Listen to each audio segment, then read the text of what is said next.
Okay, hello everyone. I'm very honored to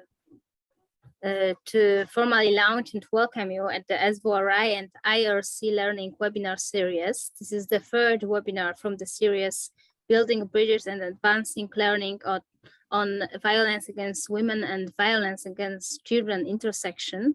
My name is Joanna Włodarczyk. I'm from Poland, from Empowering Children Foundation, but I'm also a member of SVORI Leadership Council. On today, this is the third and final webinar, and those webinars we are holding in advance of the SVORI forum, for which I invite all of you. The SVORI forum will be held in Mexico this year in September 19th to 23rd. And many people from different fields and disciplines attend the forum, including the violence against women and violence against children fields. That's why we thought that the webinar series on the intersection between them will be helpful to start the discussion. So please remember to attend also the SVORI forum. Our webinar will be 60 minutes. It's recorded, so you can also watch it afterwards. Audience is muted, but ask questions on the chat. And also the interpretation is available in Spanish and French, so please use it.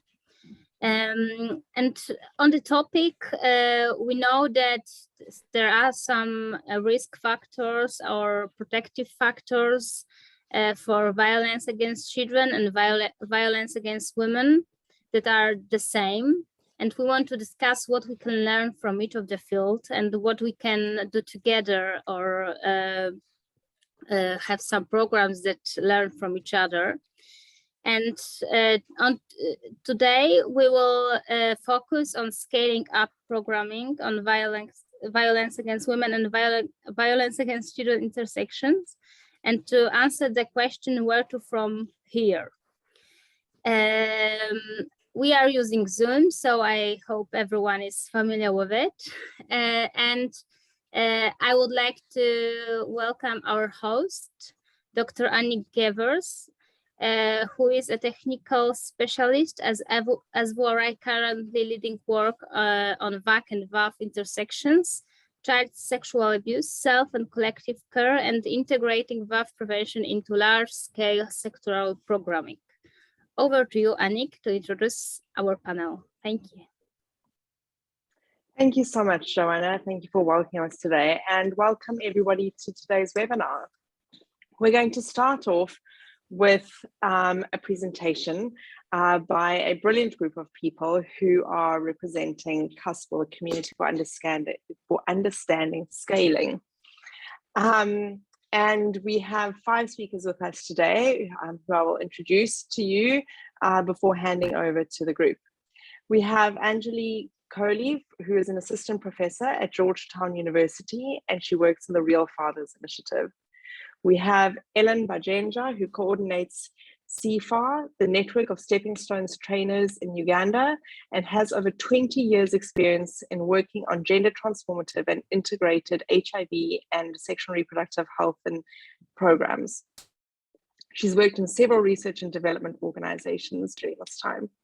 Alice Wellborn is the founding director of Salamander Trust, and she's worked with many colleagues over the years to create the Stepping Stones programs in response to her HIV diagnosis.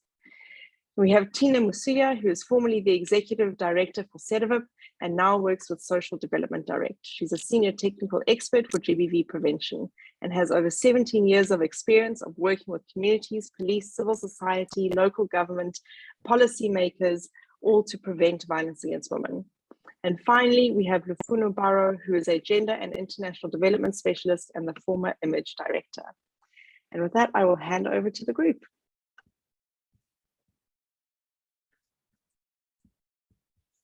Thank you. I'm just putting the slides up. Can you all see the slide on the full screen okay? Yes, we can. Thank you, Alice. So I'll start us off. Thank you for inviting CUSP to this event. This is a greatly shortened version of a webinar that we held in March. The 12 members of the Community for Understanding Scale Up are shown on this slide. In 2016, CUSP was formed as a group of organizations that developed effective methodologies to promote norms change in order to prevent violence against women and girls and improve sexual and reproductive health and rights. CUSP members shared our experiences with scaling our norms programs. We returned to the importance of thoughtful scale, grounded in ethics, and an understanding of the essential elements of our methodologies. Prior to 2020, CUSP offered important critiques about the development sector's approach to scale and recommendations. In 2020 and 2021, we challenged ourselves to vision the world we want to see, one in which feminist values work with scale to reach gender equity. In this abbreviated presentation, we will share some of our thinking about the effective ethical adaptation and scaling of our programs and tie this to work at the VAW VAC intersection. The link to the original webinar and paper is available and offers a deeper reflection on our thinking. This slide shows CUSP programs that work on violence prevention. Though many of our programs were designed to focus on one violence outcome, practice-based and evaluation evidence found that the programs had an intended but not specifically measured positive effect on other forms of violence. These include SASA, Image, We Can, and Stepping Stones Plus, which were designed primarily to prevent violence against women, and the Good Schools program and Stepping Stones with Children, which were subsequently designed to prevent violence against children whilst ensuring a feminist perspective. For Real Fathers and Tostan, these programs were intentionally designed from the start to prevent and measure both violence against women and children. You'll hear more about scaling this work later in the presentation.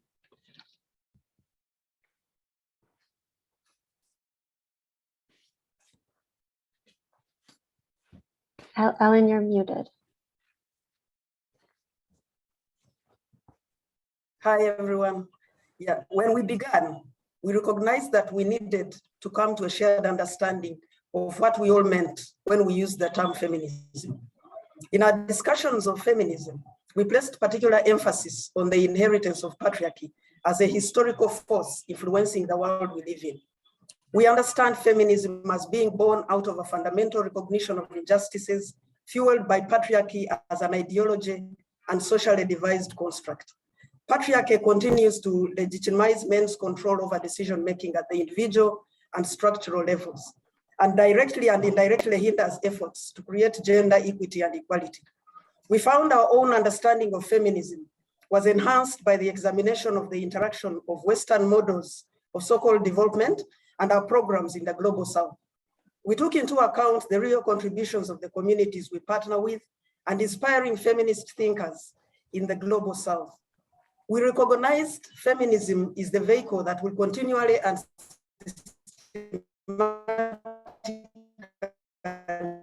challenge this patriarchal system of domination in the society. This did not have the term feminist scale anywhere, although we have heard much about and have regularly used the term feminist movement. So we as CUSP have decided to coin the phrase feminist scale, and we are explaining here what it means to us and how important we think it is in this webinar.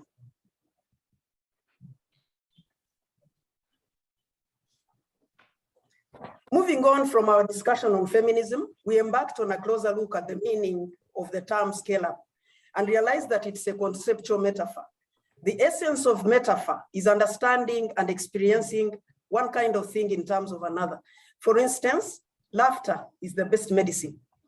But in their book, Metaphors We Live By, Lakoff and Johnson argue that conceptual metaphors are far more powerful than one-off comparisons. They provide a structure of relationships and frequently a set of inferences, some of which operate invisibly. Basically, conceptual metaphors enable us to use our bodily experiences and provide us with ways to structure and understand the world around us, especially with abstract concepts such as growth. We then focused our discussion on how scale up is a conceptual metaphor. with further exploring its origins, we realized that scaling originates in geography with map making, where it signifies increase, magnification of a space in a ratio between the map and the ground. Could be 1 inch equals 50 miles, for example. But we noticed that the way the term scaling was being used was not restricted to map making. It was later taken up in the business world. Scaling up in business specifically means an increase in customers and products, while decreasing investments or the unit costs of production in the name of efficiency and profit. This interpretation of scale was gradually adopted by the business world with additional implications and consequences, or entailments, as Lakoff and Johnson described them. In the image you see here, the thumb up or the arrows pointing up represent positive movement, growth, or positive valuation. We noted in all these images that up and unconstrained growth are clearly good. So everyone would certainly want to scale up. So we realize that there is a pressure around us all to scale up all the time, even with the pressure of, for example, hitting daily targets in our programs. And we often lose sight of the importance of the process.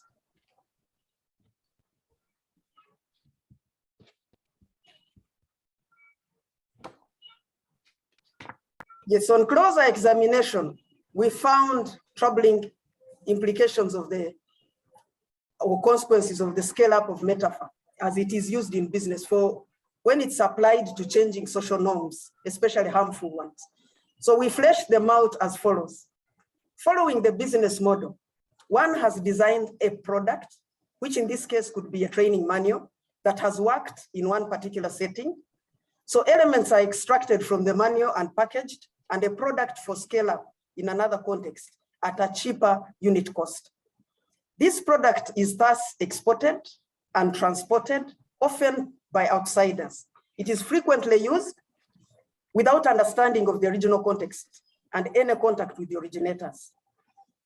That the product is worthy of scaling is determined by a reductive set of measurements based on not on the quality of the product or manual or its implementation, but rather on the lower unit cost with resulting more economical outcomes. These measurements then apply to new settings where the products often need to be engineered or modified so that they appear to produce similar results. So that's how the business model is used. The engineering or modification required often involves losing their soul or the values on which the program was developed, which deeply affects the quality of the work and its impact. Conceptual metaphors also structure how we conceptualize our world order. Here we can see a map of the world in a form we're all very unfamiliar with. Looking at the map upside down, so to speak, can feel a real surprise. It just goes to show how deeply entrenched and embedded in our psyche the stated wisdom is that north is up, normal, natural, good, etc. And yet north equals up is again only a convention, a social construct. This use of north equals up in maps really only became widely established in the 1400s, which is when the so-called voyages of discovery began, with European mass expansion of their powers. It was this view of the world, calling north equals up equals civilized, and its implications, which are south equals down equals uncivilized, which drove the perfect storm in this next slide. These two, north equals up and unconstrained growth equals good, conceptual metaphors emerged and fed each other from at least the 15th century.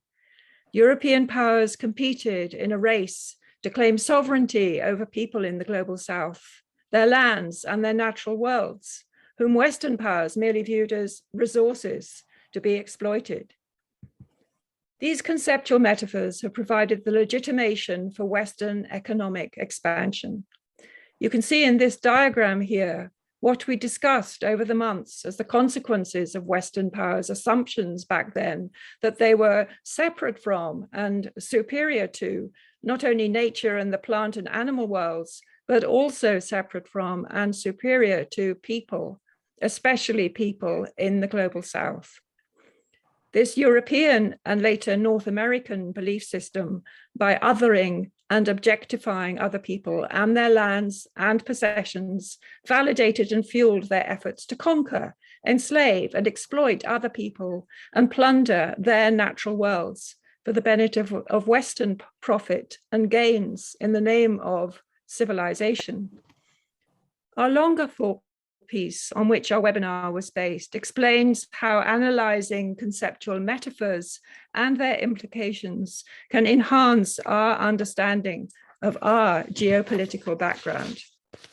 These assumptions have essentially shaped our Western social norms, where it has for so long been taken as natural and given in the West that political and economic growth and expansion equals good, and that north equals up equals good.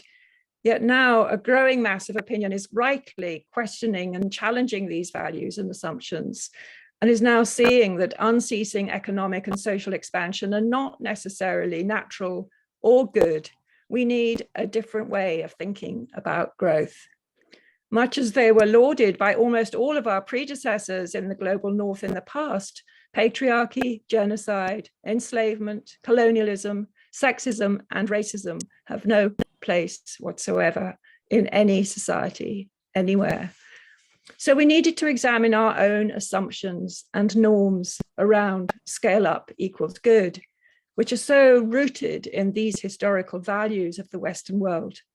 We needed to question deeply our assumptions about which way up that map should actually be viewed. The good news is that conceptual metaphors and the social norms that they prop up can also be replaced by other metaphors and other social norms far more just, equitable, and sustainable. But first, we'll describe some consequences of how these Western entrenched conceptual metaphors have affected scaling up of our approaches. So we explored the many implications of the use of this metaphor in our work of unending growth equals good and the resulting drive for increased efficiency through reducing costs.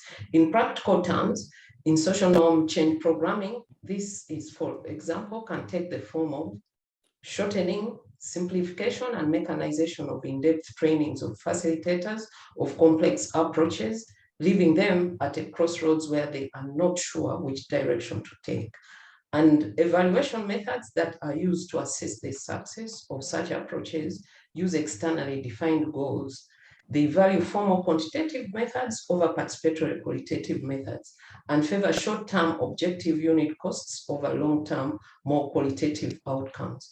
So the mechanized quantified worldview of global business, which is essentially designed to make profit, has predominated. It measures progress in terms of continued unceasing growth of GDP around the world to service countries' compound debt repayments to the global north. This depends on continued extraction of fossil fuels and industrial processes, which are driving catastrophic climate change and social deprivation, including increasing violence against women. A different perspective offers us a qualitative worldview of ancient wisdoms still prevalent in many communities where we work, which recognize people as belonging to and being part of the world around us in balance with, rather than trying to control nature, where the process is seen as being as important as the product, where instead of an unlimited linear growth model, growth is viewed as something cyclical and sustainable through waxing and waning, like the seasons which govern all our lives and well-being. We decided next to explore further what an ecological model might look like.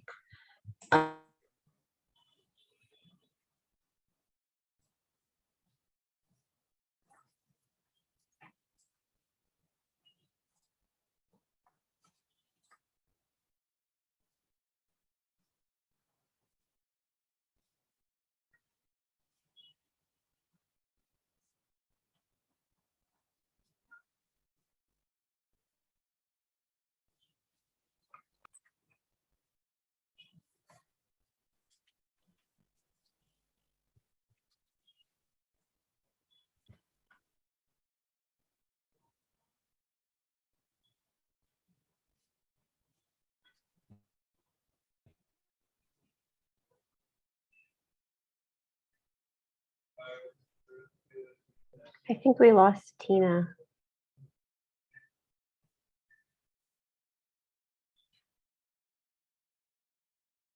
I can take over from Tina. Starting with the ecological model metaphor. Eleanor, okay, thank you. Yes, we decided next to explore further what an ecological model might look like. These images here reflect the natural life cycle of us all, which grows from infancy, matures, and then fades away again as we age and die. Like new leaves growing to maturity and then fading again and transforming into rich compost for new life to grow in a constant cycle. Like these new ferns always unfurling and older generations support them and then fade away around them. Like these vast stretching interconnected tree roots, which underground root systems, which have always been there, but the importance of which Western science is only beginning to understand. These images reflect the deep interconnectedness of us with nature. And we also can envision the ecological relationships within the communities with whom we partner. In our rich discussions, we thus recognized how this ecological model felt much more fruitful for us as people working with people in a way which the Western unlimited growth model does not. The ecological metaphor really helps us to see and embody these values of deep rootedness, interconnectedness, and complexity as key elements to be celebrated and an integral part of a sustainable scaling process, rather than as awkward challenges to be controlled and minimized.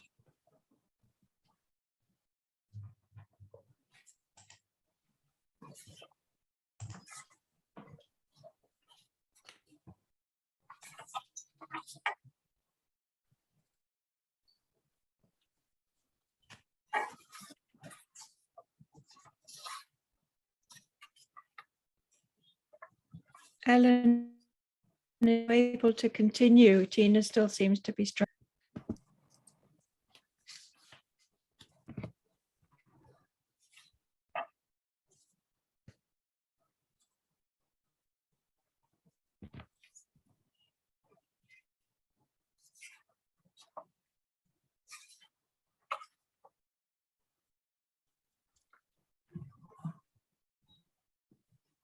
Sorry, everybody, we're really struggling with the internet.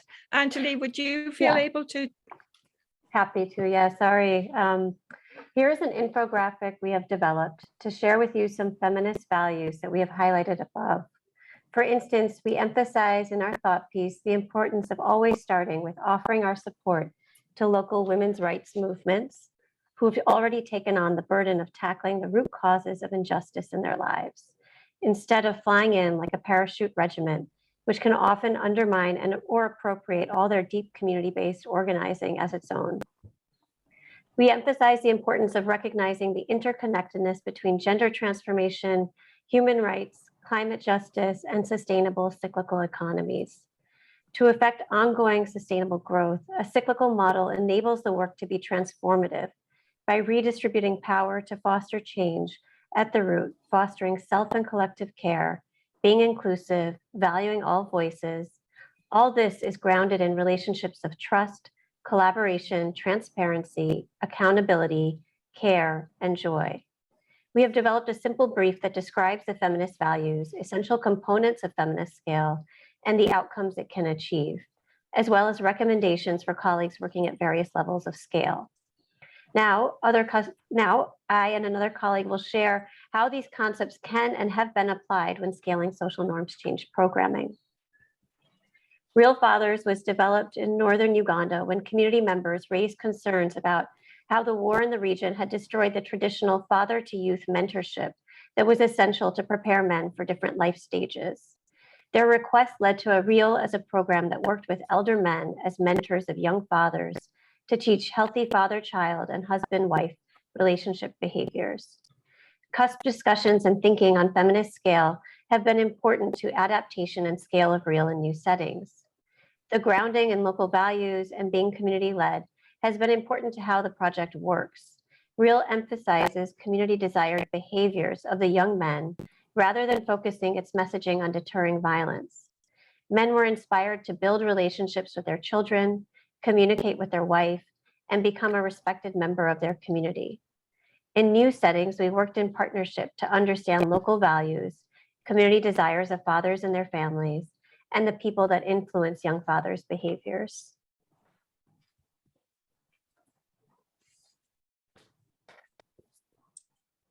Lufuno, you're muted.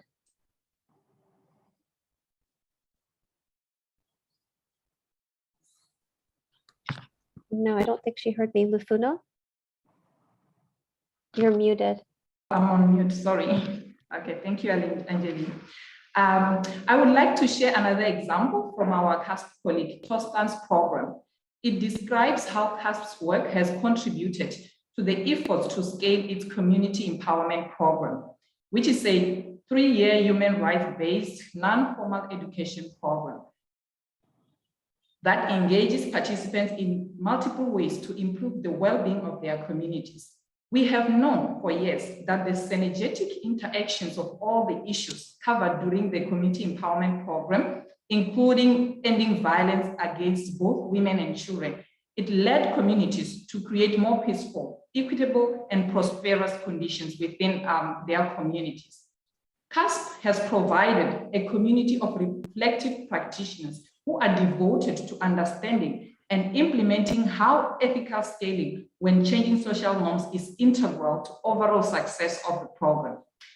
Our explorations of the feminist ecological metaphor for scale has helped us better articulate the responses to the barriers commonly encountered when scaling holistic programs.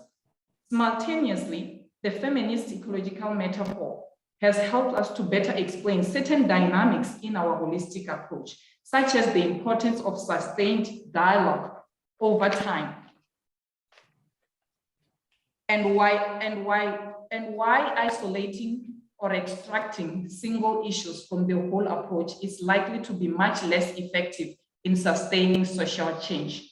And in conclusion, CUSP has developed a range of materials sharing our thinking on feminist scale, including a thought piece, a blog, and an infographic, and other publications discussing our collective insights on feminist scale of social norm programs. These are all available online at the links shown here, which will also be circulated after this event. Thank you.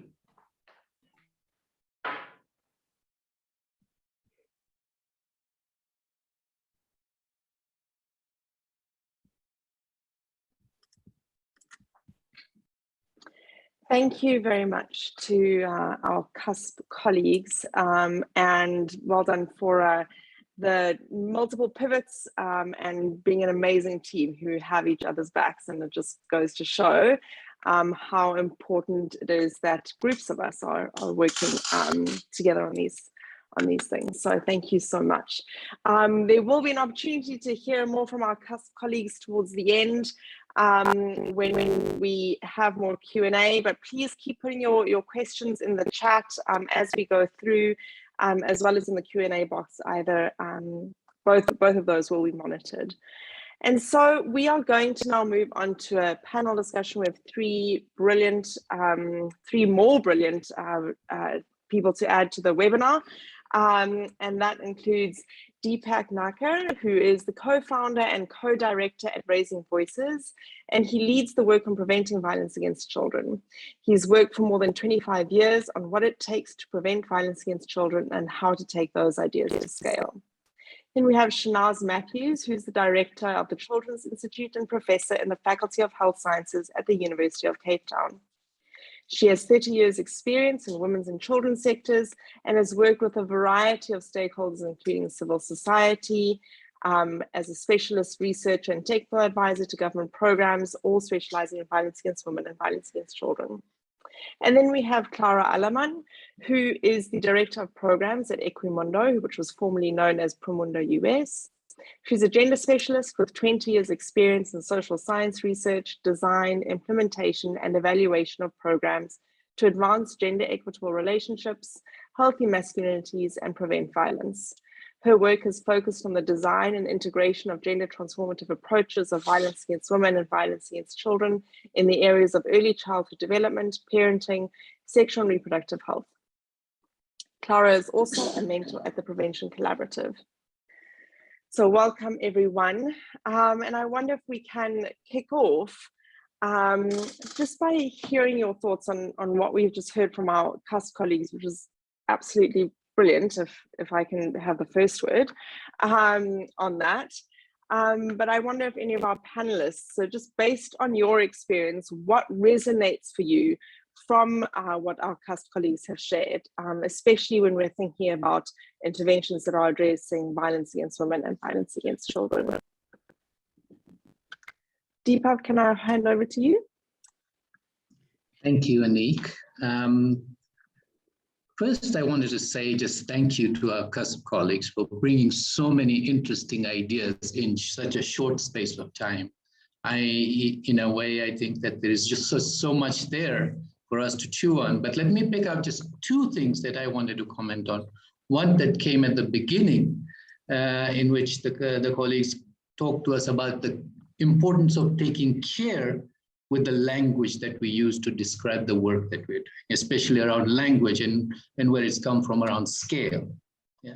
That scale as it is used in corporate sector is a very different beast compared to the way we talk about it when we want to expand our work to take it to as many people as possible, especially in development sector, especially around preventing violence against women and children. So I think that particular caution was really helpful in terms of just interrogating where those words have come from and what extra baggage they bring with them. Yeah, and an important part of it is that we are not in the business of sending out products out there. We are more or less putting processes out there to help people change behavior, reimagine that reality. And processes can't be multiplied in the way that products can. And I found that analysis really useful and helpful and fertile in way of helping us think about the work that we do. And then in the second part, where people were talking about the specific interventions that were happening as examples, what I found really helpful in that is this idea that it's not just about numbers, yet that numbers matter, but other things matter also, and depth matters, that the level at which we engage with people, the way we accompany them, the way we support them, the way we help them transform their own lives and the systems that they experience in their own lives is just as important, rather than just ticking numbers and saying that we've reached 20,000 people or 200,000 people. It means less compared to the depth at which, and I found that really helpful as well. So for both those points, I really want to thank the CUSP colleagues for that. Back to you, Anik. Thank you. Shanaz, do you have anything to add? I want to echo what Deepak's saying and congratulate the CUSP team for a wonderful presentation and very thoughtful and thought-provoking. And I want to echo what Deepak is saying around the use of language, because having worked with Deepak for the past 2 years or so on just thinking about violence prevention in and through schools, one of the things that became very clear in our review of interventions was the language around scale up and how that's used and what evidence is used to be promoting the scale up of interventions. And therefore what CUSP is, what they've brought to the fore today is also the evidence base attached to programs and how that, local context is taken into account and how that's grounded in local values and transformative approaches. And I think it's really, really critical that, that doesn't get lost in when we start thinking about how programs are scaled and how we scale programs, because fundamentally what you want to stay close to is maintaining the same effect, but at scale. And how we do that, I think there's a lot of learning that we can be sharing amongst each other, particularly from within this group, because that's the biggest challenge that we're facing. Because with scale up, donors also want to be thinking about how they get value for money. And I think, this was alluded to. But in development, the struggle is not about value for money, but how do we maintain those outcomes in a way that's meaningful to our participants. Thanks, Anik. Thank you, Shanaz. Clara, can I hand over to you for any thoughts from the CUSP presentation? Yes, thank you, Anik. And again, second my gratefulness to the CUSP team for having really put out this in the world and such a contribution to the thinking in the field. I wanted to highlight one particular aspect that had to do with the efficiency pressure, and in line with what was said before. But in our experience, when approaches that worked best and resonated with communities were those where a slow and steady approach was possible, and this allowed for this thoughtful adaptation, iterative learning, testing before scale up, right? And this requires a lot of flexibility from donors, timelines, even governments that might want to go faster, quicker. And rather than jumping directly into scale up across multiple sites, really testing the feasibility, the quality, the fidelity, and what it takes, right, to reach more people with the approach that has proven in a smaller scale that works. We just don't want to do, we are focused on scaling up what works, not a shortened, abridged version of it. And this, for example, is extremely important when it comes to training and supporting, providing technical accompaniment during implementation to facilitators and partners on the ground, meaning not cutting corners to reach these numbers quickly in a most cost-effective manner. In the same way with the interventions itself, it's like not shortening it, what we know works. So that was really like music to my ears, and we have to do a lot of advocacy for these approaches to be adopted globally and also accepted by donors and governments with whom we are working with. Thank you.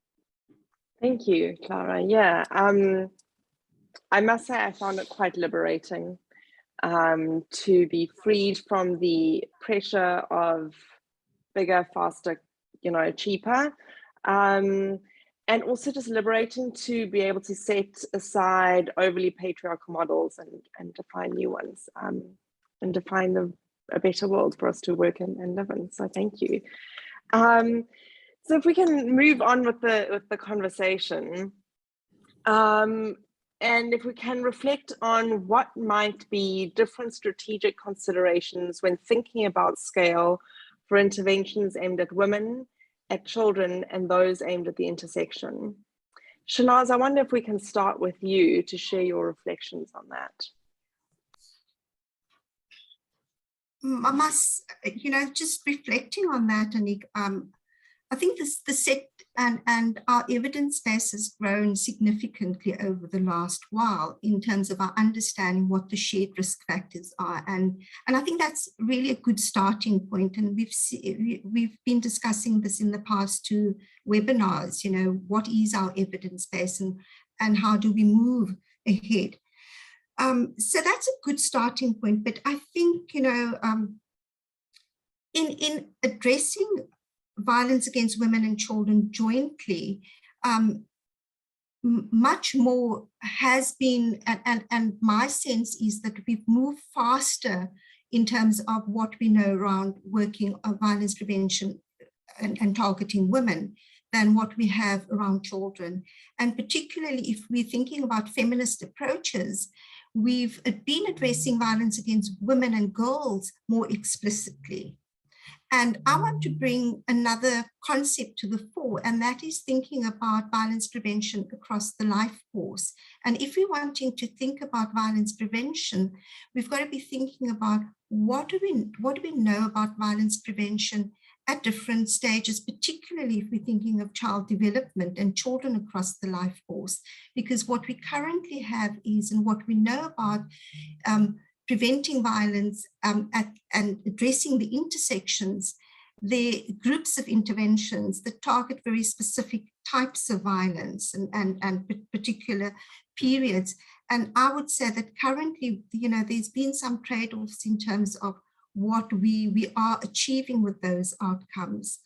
My sense is we've got to be thinking beyond that. We've got to be thinking about how we can be, not just because there's very little that we know about. So we understand around targeting adolescents and in terms of working and looking at gendered norms during adolescence. But can we start working earlier to shift patterns of violence? And I think the opportunities are really around how we can be working with children earlier to be shifting some of the patterns we are seeing, particularly through working in schools and through schools by working both in terms of shaping children's norms as well as working more holistically through multi-component programs of integrating it earlier than what we're currently thinking about. Thank you, Shanaz. Deepa, can I hand over to you for your thoughts? Thank you, Anik. I think building on what Shanaz is saying, I think that there's value in thinking about where there's synergies to be had between addressing the violence against women and children together. And that is really important, and we should reserve some of our imagination for that. But then there is also importance in recognizing that the tactics that we might use, the specific interventions that might use, also have to be tailor-made for the effect and impact that we want them to have. So, for example, we need to recognize that women and children are at a very different life stage. Yeah, that women are adults and they can be agents in their own lives, even though we live in patriarchal systems, in a different way from how children can be agents. And therefore, the kind of responses we design have to take that into account in terms of what might work with children might not work around preventing violence against women, and vice versa as well. So I think we have to be sensitive to where the differences are and then do that analysis when we're designing joint interventions. The second point I want to make is that also accessibility, that accessing children is a different consideration compared to accessing women in terms of just to have interaction with them. The children interact with different systems in their lives. So children, for example, spend 7 to 8 hours of their day at schools. And they're part of an education system where we could access them, influence them, and shape their way of reality in a way in which we can't with women. Women don't interact with systems in such a extended period of time. So often we try to access women through either health systems or social systems that surround women. And so the systems through which we might access either of those groups are different. And therefore, I think our strategies have to be different. And then the third and final point I wanted to make is that I think there's value in addressing violence that is happening in a common geographical location, which is home. Right? That women experience violence in the home and children experience violence in the home. And often it's fueled by patriarchal belief systems in which power is exercised in a different way. And there's a great opportunity to challenge the power systems that are influencing behavior of adults, particularly men. That if we work on that, then there's dividends to be had around preventing violence against women and violence against children as well. So in kind of to bring it all together, what I want to say is that there are places where there's synergies to be had, and we should completely exploit those synergies. But there are places where it pays us to differentiate our strategies, to take different approaches and tailor-make our interventions based on who we are addressing the intervention. Back to you.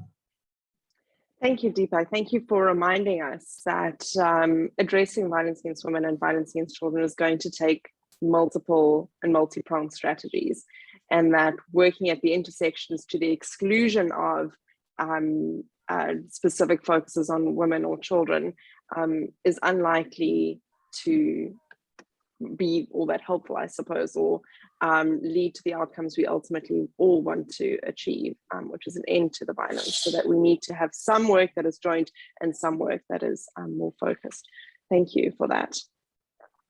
Clara, can we hear from you on your thoughts on what does it take for an intervention to be scaled through institutions and ensuring that the delivery is done with quality and enabling iterative learning?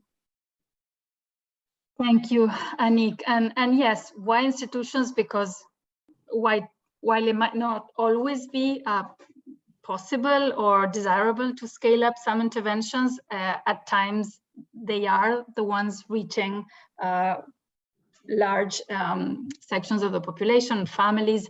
So I wanted to share some of the key learnings generated from efforts led by a close partnership between Equimundo, the Rwanda Men's Resource Center, RWAMREC, and the Rwanda Biomedical Center, which is the government health implementation agency, to illustrate some of the aspects that have been learned through trying to move the Bandeberejo intervention, which is a couples program to engage fathers of young children and their female partners in equitable and non-violent caregiving, from a small-scale pilot implementation to delivery at scale through the public health system. And we talk about transition to scale because it's focusing after adapting the curriculum to the Rwandan context and having been piloted and evaluated, it's focusing on its adaptation, testing, and implementation at scale in one of the country's 30 districts. So still, we're not talking about full scale up. So this transition to scale was designed to then adapt and test the feasibility of implementing this intervention through the health system before further scaling. And this was led or driven by the aim of building the capacity of the health system to implement the program, where more than 400 community health workers, volunteers living in every village in Rwanda were trained to implement this intervention. So what did we learn after 2 years and reaching 15,000 parents with this intervention? First, something that CUSP colleagues mentioned, it's fundamental and driving all of the rest to develop a collaborative and long-term partnership between organizations who share common principles and goals, as well as decision-making power. So in this case, Equimundo and RWAMREC had been working together in Rwanda for more than a decade. And this mutual familiarity, respect for each other's work enabled them to work closely on the adaptation, implementation, and evaluation during the pilot, and also to agree on a common vision for scale-up. Balanced power, as we've seen in other contexts as well, allows programs to benefit from the exchange of expertise among partners, and the trust really strengthens the program implementation structures and practices. It allows to ensure both that fidelity is maintained based on evidence and global practice-based knowledge, but also that interventions are contextually relevant, resonate, and are responsive to communities' needs, and co-creating new content and modalities to deliver the program in creative ways.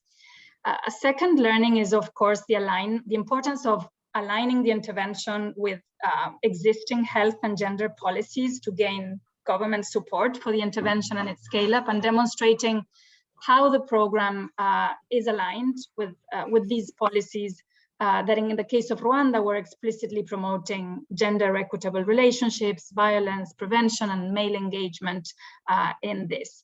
So this again facilitated government buy-in, approval, and support.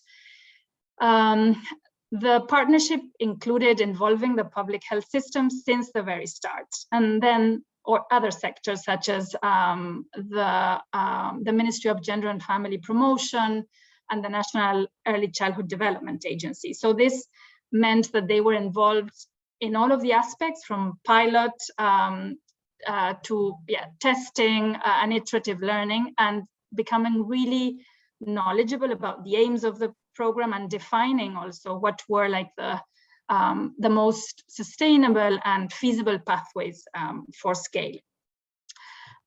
So in summary, I would say a clear strategy, the evidence of impact that we found in terms of sustaining this intervention as a locally owned solution to advance national priorities, and patience, I want to say, because despite local demand, it took several years to move from the pilot to this transition to scale phase.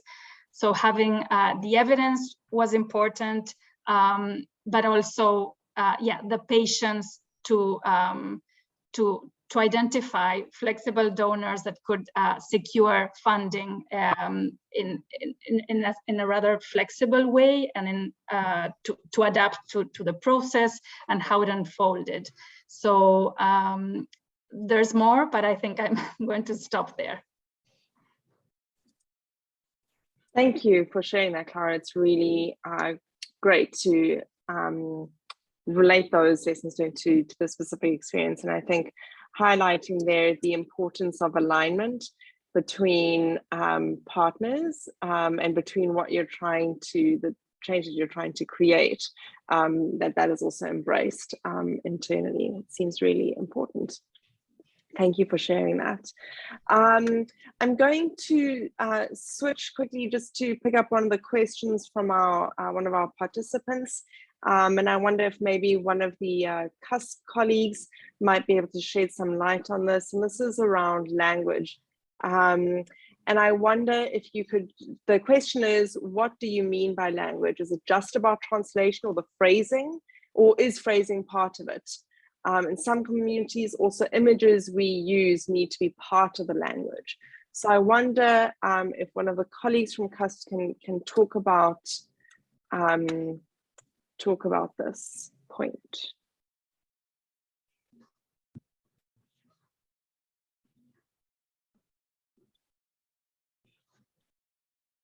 Does anybody want to jump in? Okay, I seem to have been nominated. So thank you for this important question. Language is so fundamental to the way we feel,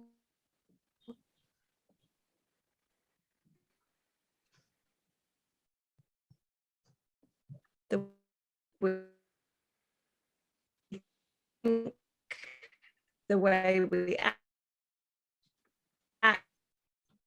the way we react, mental that we, and I hope from the whole presentation that we gave, and just to reiterate, as Anjali said, it was a very fast run through of everything that we've written. We hope to have explained much more clearly in those. What we're explaining is that language is basically completely connected to the way we shape the world. So metaphors that we use, like laughter is the best medicine, an example that Ellen gave, or you scale up, and the sense that up is good equals north in the global map, etc.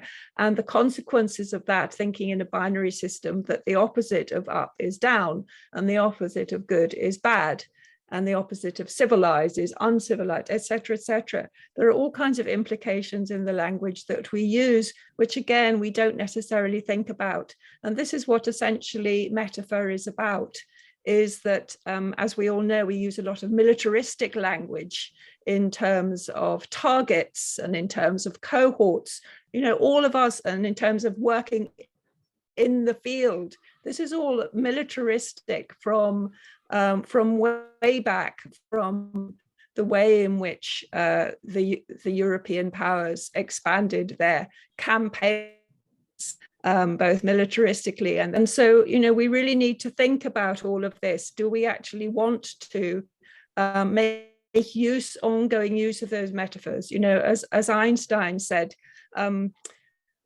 it's not really appropriate to go on using the same tools that we have used to create, but to think, for instance, instead about, as we did, using our ecological metaphor about growth being a cyclical thing, with seeds growing and then maturing and flowering and bearing fruit, and then decaying and going back into the ground as compost. And that's where the new growth comes from. And that cyclical pattern of growth is the natural cycle.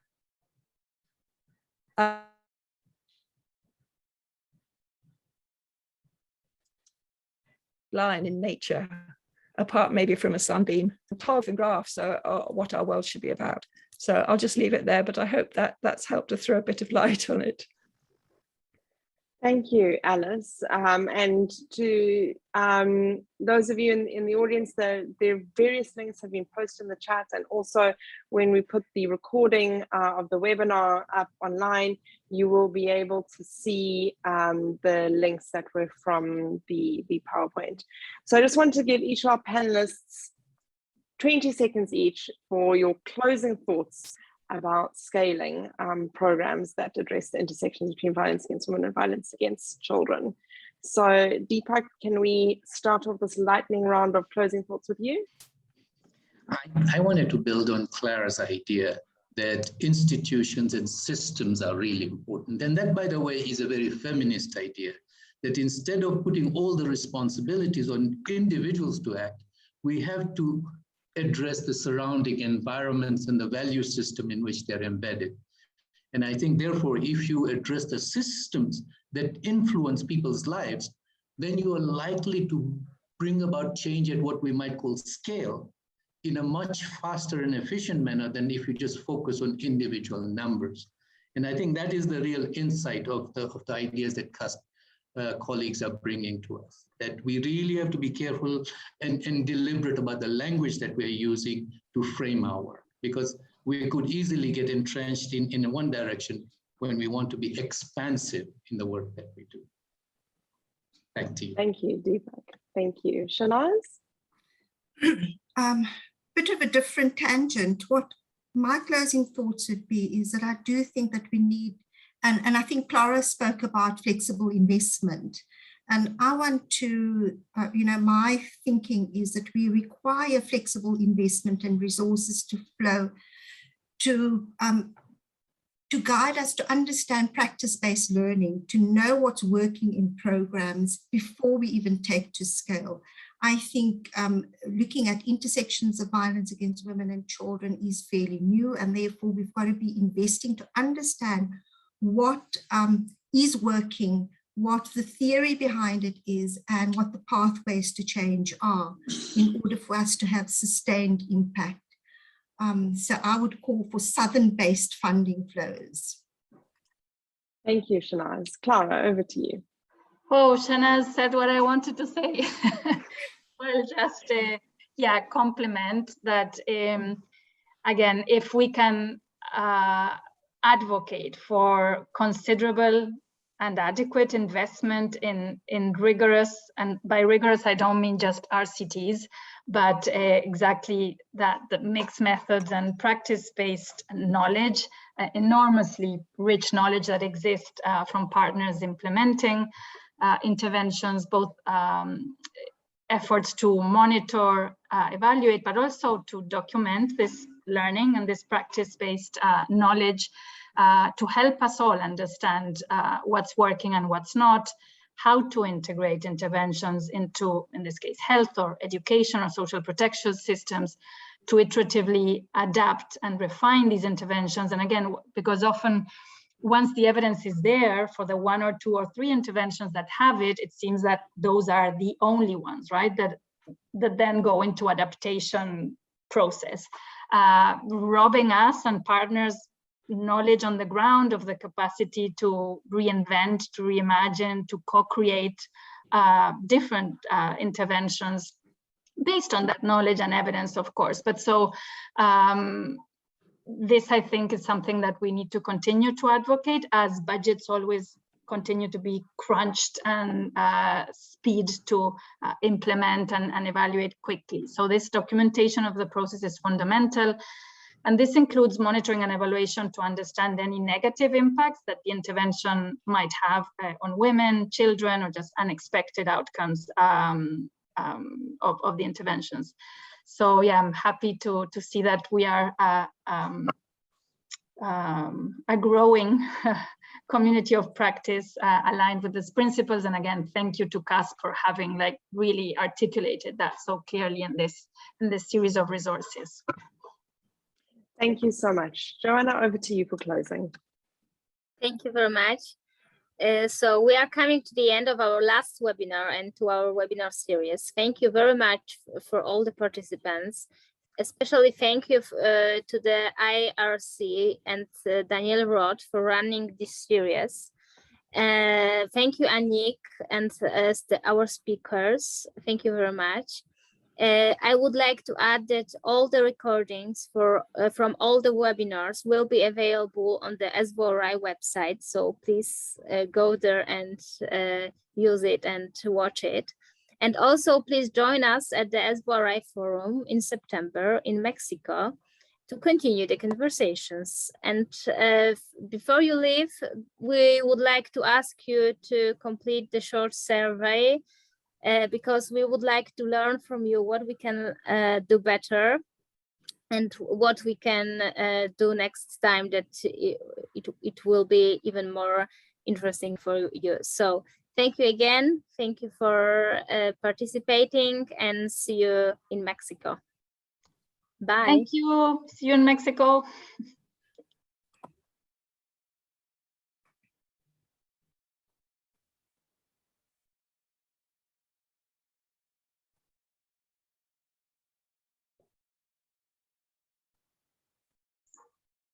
Thank you.